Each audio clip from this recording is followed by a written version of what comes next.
कुरान की आयत, खतरनाक आयत कौन सी है, आज इसी पर चर्चा करेंगे। तो ये कोई साइमन नवाज है, पूर्वांचल यूनिवर्सिटी जौनपुर में पढ़ाई की है, 4 वर्ष पहले इसका एक लेख है। ये कितने झूठ बोलते हैं सारे मुस्लिम मौलाना, सारे इस्लामिक झूठ का पुलिंदा है, झूठ बोलते हैं और इनको शर्म नहीं आती। डॉक्टर यासिर अल-वाजीदी को मेरा चैलेंज है कि वो आकर बहस करे, जो शिकागो में रहता है। हम साबित कर देंगे कि कुरान का अल्लाह भी झूठा है। कुरान का अल्लाह जो तसव्वुर है अल्लाह का, वो फाल्स है, फैब्रिकेटेड है, और वो अल्लाह है ही नहीं। क्योंकि दुनिया को बनाने वाला वो सृजनकर्ता हो ही नहीं सकता जिसको यही नहीं पता कि मैंने कैसे लोगों को बनाया है। अल्लाह कहता है कि हमने हर को जोड़ों से पैदा किया है, लेकिन तो एनालिड्स जो कि केंचुए होते हैं उसमें तो जोड़े भी नहीं होते। और मेरी तो मास्टर डिग्री है, एमएससी जूलॉजी मैंने किया है। तो केंचुए में तो नर मादा एक ही में होते हैं। बहुत से ऐसे हैं जिसमें जोड़े ही नहीं होते, जैसे अमीबा, प्रोटियस, यूग्लिना, और एक और है यूग्लिना, अमीबा, और एक तीसरा और था मेरे ध्यान से उतर गया है। अमीबा हुआ, पैरामीशियम और यूग्लिना, ये तो वन सेलुलर है। तो इस्लाम तो जैव विकास को भी नहीं जानता, लेकिन ये दावा करते हैं कि इस्लाम का अल्लाह बनाने वाला है दुनिया को, जो कि एक मूर्खतापूर्ण बात है। मूर्खतापूर्ण बातें हैं जिसमें ये कहा जाता है कि हर चीज़ ईमान पर आधारित है, यानी विश्वास करो, मूर्खतापूर्ण बातों पर भी विश्वास करो। गो कि ये हर आइडियोलॉजी में किस तरह की मूर्खतापूर्ण बातें हैं। जिस प्रकार के हनुमान जी सूरज नहीं खा सकते, तो इसका अक्षरश मीनिंग लोगे तो हनुमान जी सूरज नहीं खा सकते। हाइपर बोल तो आप कुछ भी कर दीजिए, फिर ये झूठ हुआ ना। तो इसी तरह से जब बात कत्लो गारत की आ जाए, जब दूसरों को कत्ल करने वाली आ जाए, तो उसका मतलब तो कत्ल ही होगा। उसको तो उपमा रूपक में नहीं बयान किया जा सकता जब आदमी ने काम कर दिए हो। अगर मोहम्मद ने बनु कुरैजा लोगों को कत्ल किया तो वो कत्ल किया, उसको तो ये नहीं कह सकते कि वो कत्ल के समान था, क्योंकि आदमी तो मर गया। यानी कि आदमी का तो जीवन छीन लिया। मोहम्मद ने 700 से 900 नंगे करके जो बनु कुरैजा यहूदी के कबीलों को मार दिया, उनकी औरतों को बाजारों में बेच दिया। तो बेचने से तो उनको पैसा मिला, उसके बदले घोड़े हथियार खरीदे। तो ये तो हाइपरबोल अतिशयोक्ति नहीं हो सकती। हनुमान जी के मामले में तो अतिशयोक्ति हो सकती है, और उस अतिशयोक्ति से तो किसी का कोई नुकसान नहीं हो रहा। लेकिन इस्लाम की अतिशयोक्ति से, इस्लाम की मूर्खता से तो करोड़ों मुसलमानों का नुकसान हो रहा है, ब्रेन वॉश हो रहा है कि ये कैसा अल्लाह है जिसने दुनिया बनाई, और उस अल्लाह को पता ही नहीं कि दुनिया का स्वरूप क्या है, उसकी भौतिक संरचना कैसी है, किस तरह पृथ्वी का विकास हुआ, ये अल्लाह को मालूम ही नहीं। अल्लाह कहता है कि पृथ्वी चादर की तरह है, जबकि साइंस ने प्रूव कर दिया है कि पृथ्वी तो ओवल शेप है, गोल है। क्योंकि कोई भी मटेरियल जब घूम रहा है और जिसमें ग्रेविटेशनल भी फोर्स है, तो वो तो गोल ही हो जाएगा। आप नॉर्मल में देखिए, आप बहुत सारी चीज़ों को आप देख सकते हो, पानी की बूंदें गोल होती हैं, क्योंकि हर धातु के एटम्स में एक शक्ति होती है जो उसको बांधे रखती है, और जब एनर्जी से उस शक्ति को गर्म किया जाता है तो बॉन्ड टूट जाते हैं और गैस का रूप ले लेती है। तो फिर पृथ्वी तो गोल ही है, क्योंकि सॉलिड मटेरियल अंदर, हालांकि इसके अंदर भी लावा है, सब कुछ है। तो इस्लाम के अल्लाह को तो ये भी नहीं पता। और ये पहाड़ तो टेक्टोनिक प्लेट जब आपस में टकराती हैं पृथ्वी की जो अंदर परत है, तो उससे ही पहाड़ का निर्माण होता है। लेकिन इनका अल्लाह कह रहा है हमने पहाड़ ऊपर से गाड़ दिए। इस तरह की बहुत सी मूर्खतापूर्ण बातें हैं, जिससे साबित होता है ये अल्लाह एक झूठा पात्र है, काल्पनिक पात्र है, जो मोहम्मद ने अपने फायदे के लिए, बाद में जो इनके खलीफा है अब्बासिद, उन्होंने इसको गढ़ा है। दूसरी मूर्खतापूर्ण बात जो अल्लाह की है, अल्लाह के ज्ञान की है, वो ये है, अल्लाह कहता है कि मैं, धरती स्थिर है, मैंने बनाई है, वो नहीं घूमती, और सूर्य उसके चारों तरफ घूमता है। तो ये भी मूर्खतापूर्ण बात है। इससे मालूम होता है कि अल्लाह कुछ नहीं था, अल्लाह बेचारे का तो कोई कसूर ही नहीं है, क्योंकि अल्लाह है ही नहीं। ये तो मोहम्मद ने अपने फायदे के लिए अल्लाह को गढ़ा और अल्लाह के नाम से सारी लूट फसाद बलात्कार करवाए और किए, जिसको कि माले गनीमत के नाम से इस्लाम में जाना जाता है। अब ये सहमा नवाज कह रही है कुरान की कोई भी आयत खतरनाक नहीं है, बल्कि हर आयत इंसान के मार्गदर्शन के लिए, चाहे आपके जीवन का राजनीतिक, पारिवारिक, सामाजिक, आर्थिक पक्ष। अब ये मार्गदर्शन क्या देती है इस्लाम की आयत? इस्लाम की आयत यही मार्गदर्शन देती है कि वो अल्लाह है जिसको यही नहीं पता कि धरती कैसे बनी है या पहाड़ों का निर्माण कैसे होता है और धरती स्थिर है, यही देती है। यानी कि मूर्खतापूर्ण मार्गदर्शन को आप मार्गदर्शन कहेंगे। फिर ये क्या कहती है, कुरान की आयतें शराब मत पियो, तो ये शराबियों के लिए बड़ी खतरनाक है, क्योंकि उनको शराब से मना कर रही है। देखिए, शराब से भी ज़्यादा अगर खतरनाक है तो ये मोहम्मद की आइडियोलॉजी, जिसे इस्लाम कहते हैं। और क्या मोहम्मद शराब नहीं पीते थे? क्या उनका दामाद हजरत अली शराब नहीं पीता था? क्या इनका सहाबी हमजा, जो कि मुहाजिर था, जो कि मक्का से मदीना आया था, वो शराब नहीं पीता था? तो मोहम्मद भी खुद शराब पीते थे।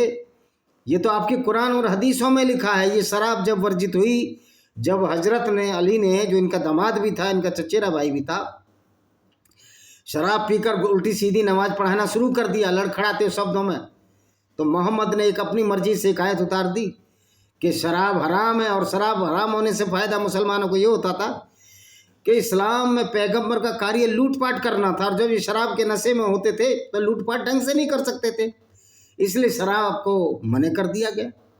उससे पहले तो शराब पीते ही थे। कुरान की आयत है व्यभिचार और बलात्कार से दूर रहो, यह उन लोगों के खतरनाक है जो इस काम में लगे हुए हैं। कुरान ही कहता है कि आप व्यभिचार भी करो, व्यभिचार और बलात्कार भी करो, क्योंकि मोहम्मद खुद मारिया इल्किबतिया के साथ बलात्कार किया, आयशा बिन अबू बकर के साथ बलात्कार किया। वो तो 6 साल की थी और ये 54 साल का बाबा, जब वो 9 साल की होगी तो 54 साल का बाबा था ये। तो मोहम्मद के जो साथी थे, जिनको साहबा कहा जाता है या साहबी कहा जाता है, साहबी बहुत सारे और साहबा साहबी, ये साहबी था, साहबा था, साहबा बहुत सारे और साहबी एक, तो बलात्कार नहीं हुआ। अगर गैर मुस्लिम औरतों को तुम लूट रहे हो और उनको गुलाम बना रहे हो, और गुलाम के साथ ये कोई अनिवार्य शर्त नहीं है उससे शादी की जाए या उसकी रजामंदी से उसके साथ बलात्कार किया जाए या सेक्स किया, इंटरकोर्स किया जाए, तो आप वो भी करते थे। तो ये तो व्यभिचार और बलात्कार दोनों को साथ ही, कि मोहम्मद खुद इस तरह के काम करता था। ये साइमा नाज, तुमको ही मेरा जवाब है। कुरान की आयतें व्यापार करते मालों में मिलावट मत करो, उनके खिलाफ जो बाजार में गलत तरीके से मिलावट करते हैं। आपने कुरान में इतनी मिलावट कर दी है, उसको अल्लाह का पैगाम बना दिया, तो आपने तो विचारधारा में ही पूरी में मिलावट कर दी। मैं मानता हूँ कि माल में मिलावट नहीं करना चाहिए, दूध में मिलावट नहीं होनी चाहिए, तो ये इसके लिए तो भारतीय संविधान है, लेकिन तुम्हारा तो कुरान पूरी मिलावट से भरी हुई चीज़ है। पूरा झूठ कुरान में जो गढ़ा गया, झूठ की मिलावट है। कुरान की आयतें अश्लीलता फैलाने वाले हर चीज़ पर रोक लगा दी जाए, फिर वह शिल्पकला के नाम पर बनी मूर्तियाँ में, पेंटिंग या फिल्म है। कुरान की आयत है कि किसी भी मूर्ति की चीज़ अश्लीलता फैलाने वाली चीज़ों पर, तो मोहम्मद से ज़्यादा कौन अश्लीलता फैलाता था?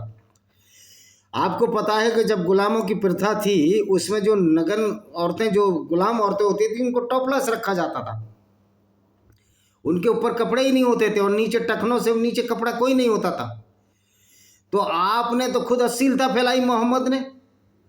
और ये बहुत बड़ी अश्लीलता नहीं है कि मोहम्मद ने अपनी पुत्रवधू से शादी कर दी और एक आयत उतार दी कि नहीं है मोहम्मद किसी का बाप, तो मोहम्मद की औरतें किसी की अम्माएं कैसे हुई? ये सोचने समझने की बात है।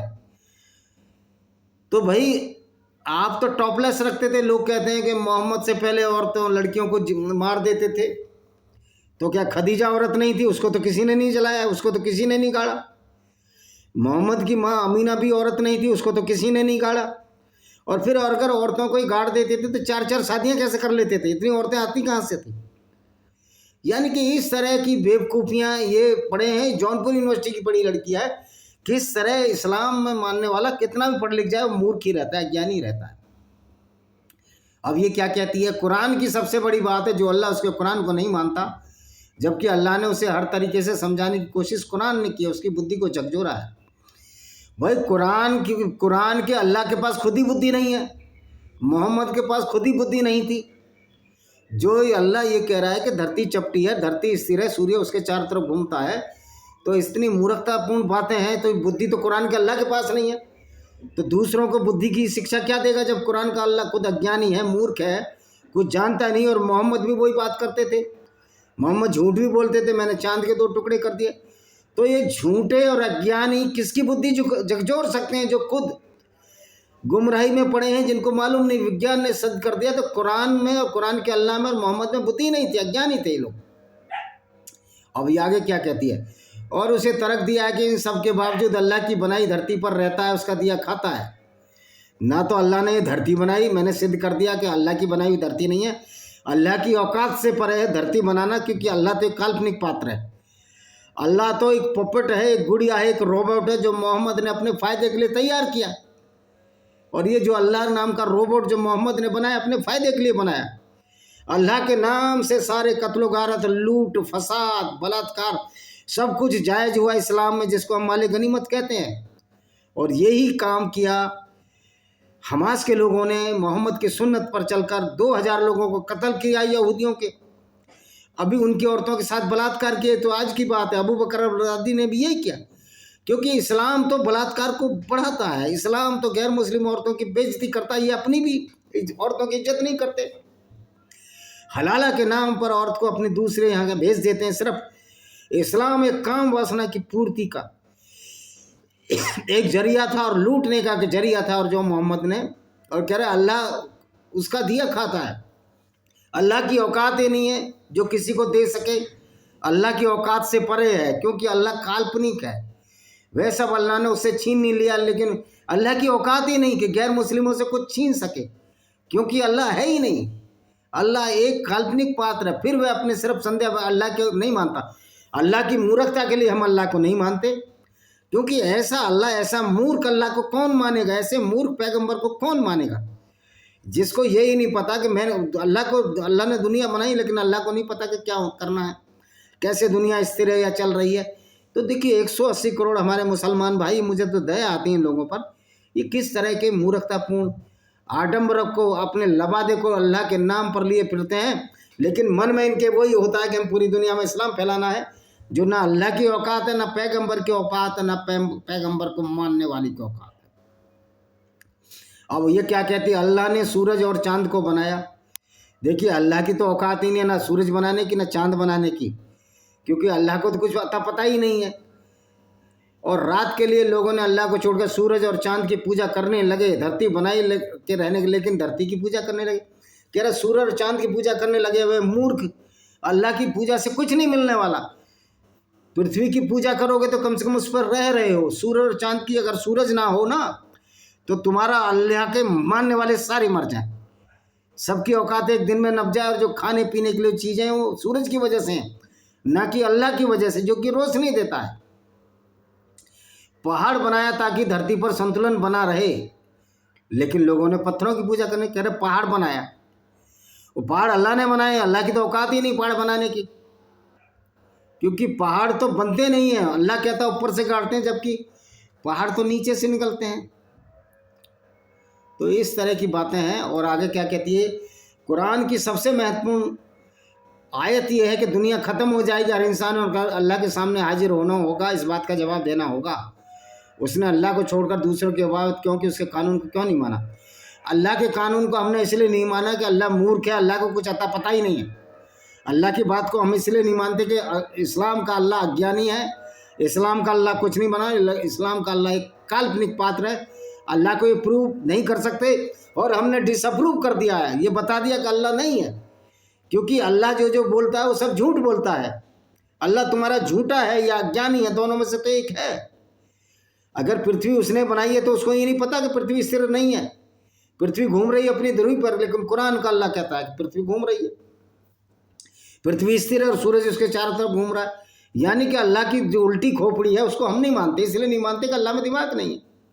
और मूर्ख की तजवीज़ करने से, मूर्ख की पूजा करने से तो कोई आदमी आगे बढ़ता नहीं। कुरान में कहा गया कि दुनिया ख़त्म होने के नज़दीक आ रही है, तब भी लोग खेल में पड़े हुए हैं और चैलेंज करते हैं हम गल सड़ जाएंगे तो हमें कैसे अल्लाह खड़ के सवाल करेगा। ओ भाई, अल्लाह की औकात नहीं, जो एक बार मर गया सो मर गया, अल्लाह उसको नहीं खड़ा कर सकता। ये मूर्खतापूर्ण बातें। साइमा नजमा क्या नाम है इसका पागल का, साइमा नवाज, तुम अपने पास रखो, तुम मूर्खतापूर्ण बातें करती हो। अल्लाह कहता है कि जिस तरह उसने तुम्हें पहली बार पैदा किया, तुम कुछ नहीं थे, उसी समय दोबारा फिर पैदा कर देगा। अल्लाह की औकात नहीं, अल्लाह किसी को दोबारा पैदा नहीं कर सकता, क्योंकि अल्लाह को खुद मोहम्मद ने पैदा किया, मुसलमानों ने जो उसके खलीफे थे उन्होंने अल्लाह को पैदा किया। तो अल्लाह दुनिया को बनाने वाला नहीं है, बल्कि अल्लाह को बनाने वाला इंसान है। हमने अल्लाह को बनाया। हमने से मतलब जो मुसलमान, जो इस्लाम में विश्वास करते हैं, उन्हीं की पैदाइश ही अल्लाह है। जैसे बंजर जमीन में कुछ नहीं होता, लेकिन जब बारिश होती है तो उन्हीं बंजर जमीन पर पौधे उगाते हैं, उसी तरह अल्लाह ताला तुम्हें भी क़यामत के दिन दोबारा जिंदा करेगा। बंजर जमीन में कितनी भी बारिश कर लो, वहाँ पर पौधे उग ही नहीं सकते। अगर जमीन एसिडिक है ज़्यादा तो आप उसमें कुछ भी नहीं उगा सकते। जितना फर्टिलाइजर यूज करके ज़मीन का जो ख़त्म मृदा, सॉइल कंजर्वेशन की जगह सॉइल एरोजन हो रहा है, सॉइल की क्वालिटी गिर रही है। अल्लाह की तो औकात ही नहीं है कुछ पैदा करने की, क्योंकि अल्लाह को तो पता ही नहीं है कि ज़मीन कैसे बनी, तो फिर उस अल्लाह की ज़मीन कैसे हो गई। अल्लाह को ज़मीन के गुणों के बारे में नहीं मालूम, तो अल्लाह की ज़मीन हो ही नहीं सकती। तो ये झूठ बोला गया है। इसी झूठ का पर्दाफाश हम करते हैं।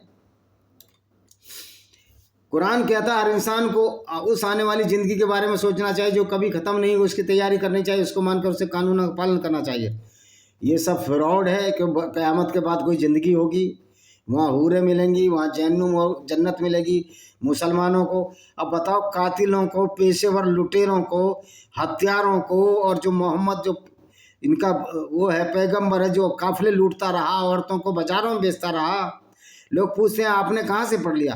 अरे मूर्खो, तुम्हारी किताबों से ही पढ़ा है। तुम मूर्ख हो, तुम्हारी आँख नहीं खुली, तुम्हारे दिमाग के बटन नहीं खुले, तो इसमें हम क्या करें? तुम्हारी किताब में ही लिखा है, सूरत रसूलुल्लाह की जीवनी में इब्ने इसाक ने 465 नंबर पेज पर साफ साफ लिखा है कि मोहम्मद औरतों को लूटता था और उनको बाजारों में बेच दिया था, नजद के बाजारों में। अध्याय 83 पढ़ो कि तुम्हारे ही ये लोग कहते हैं, और फिर कहते हैं औरतों को अरब वाले गाड़ देते थे, फिर औरतों से चार से शादी कर सकते। इसलिए मैं कहता हूँ कुरान और इस्लाम एक झूठ का परिंदा है, पाखंड है। ये इंसानियत के खिलाफ एक पनौती, एक लायबिलिटी है।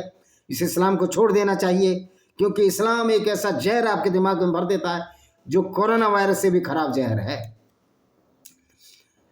कुरान कहता है कि संसारिक जीवन एक परीक्षा की जगह है, इस परीक्षा में वही पास होता है जो अल्लाह को माने।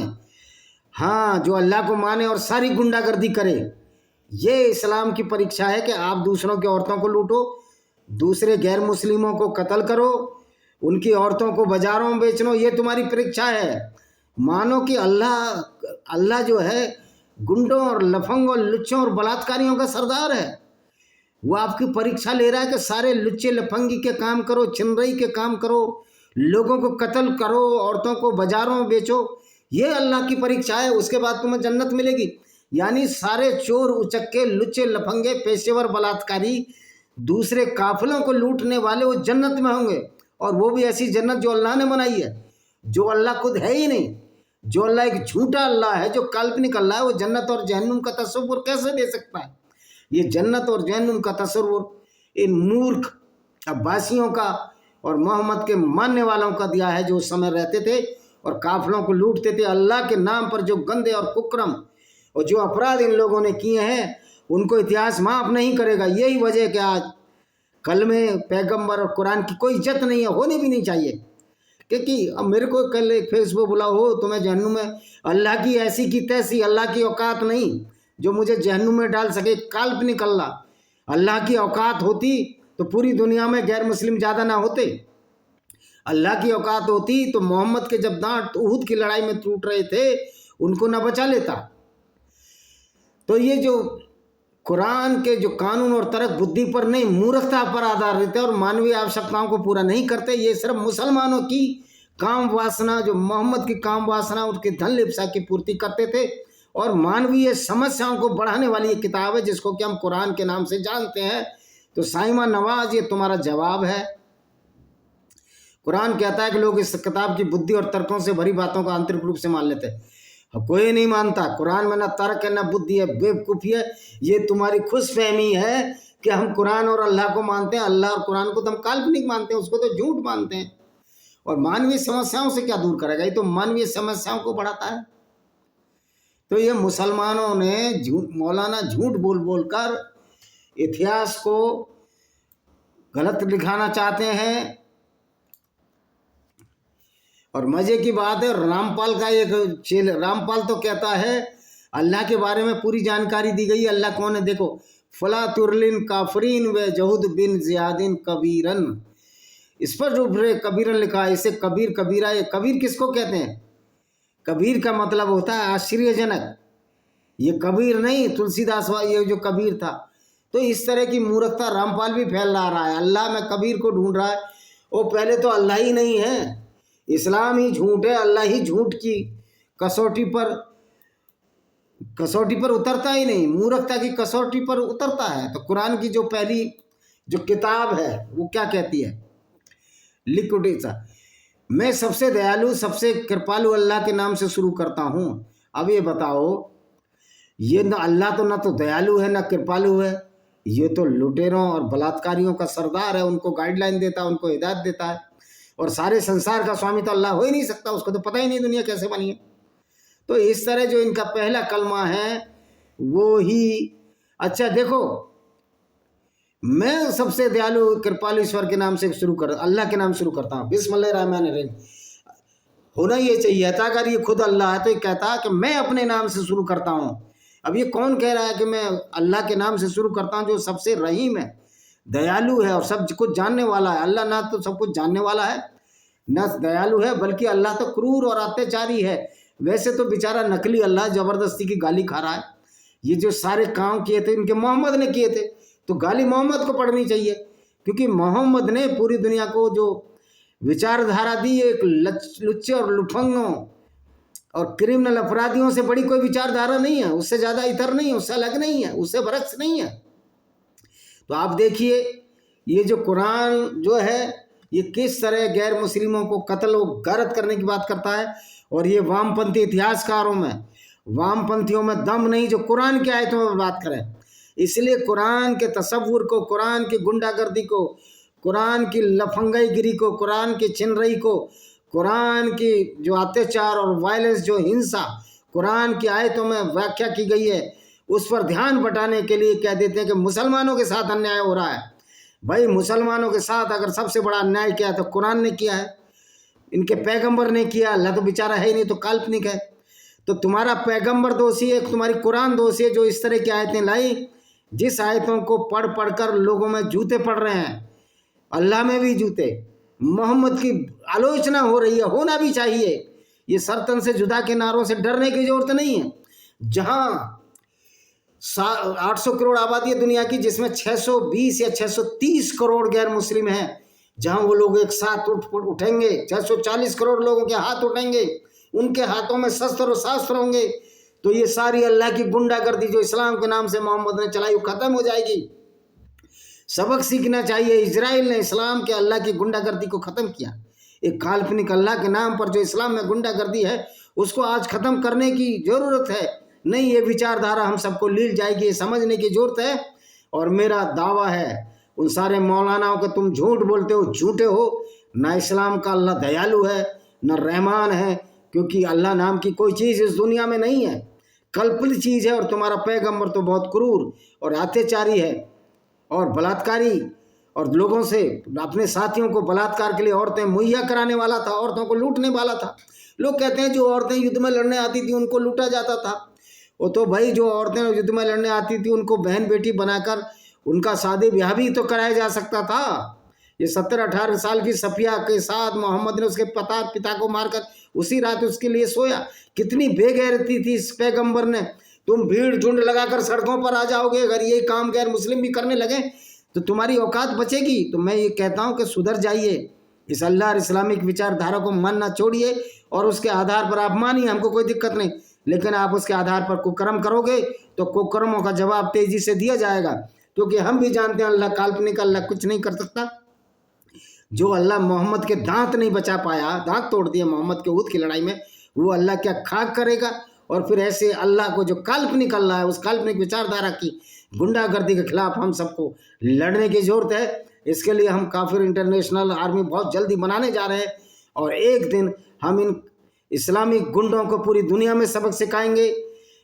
प्रशासन और शासन तो सिखाएगा ही, कानून भी सिखाएगा, संविधान भी सिखाएगा, और जो इनकी हिमायत करने वाले हैं, जो मीम और भीम के नाम पर इस्लामिक विचारधारा की गुंडागर्दी को आगे बढ़ाने में फिरसरे दे रहे हैं, उनको भी कड़ा कानूनी सबक सिखाया जाएगा और जिस तरह भी वो चाहे वो सबक सिखाया जाएगा।